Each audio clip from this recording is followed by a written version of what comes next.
pense que quand on veut parler d'approche programme, il faut non plus penser à une mosaïque de cours qui sont euh, souvent des cours en silo, dont un professeur est responsable. Ces cours-là sont comme agencés pour que l'ensemble donne une formation euh, qui, qui, qui est solide et qui tient le coup.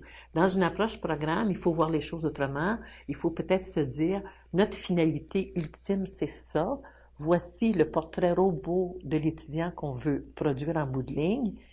À partir de ça, comment on va s'organiser pour que les cours ne soient non plus juxtaposés, mais qu'ils soient comme euh, contributoires, directement contributoires au résultat final qu'on cherche. Alors, c'est comme si c'était un effort de groupe plutôt qu'une juxtaposition de cours euh, additionnés les uns aux autres. Je pense qu'elle est là, la différence. Il y a une espèce de synergie qu'on n'aurait pas dans une approche parcours.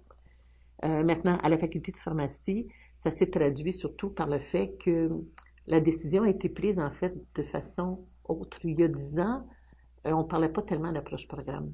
Et ce qu'ils avaient choisi, eux, à l'époque, c'est une approche par compétence. Ils ont dit, on fait un profil de compétences, voici ce qu'a l'air notre pharmacien idéal. Il va avoir 9 compétences, 3 spécifiques, 6 transversales, et c'est là qu'on s'en va. Et c'est sûr que pour faire ça, ça prend une approche programme. Alors, l'approche programme s'est imposée d'elle-même à cause de la décision de faire une approche par compétence, au fond. Parce que j'ai aucune idée comment on pourrait faire une approche par compétence sans passer par une approche programme.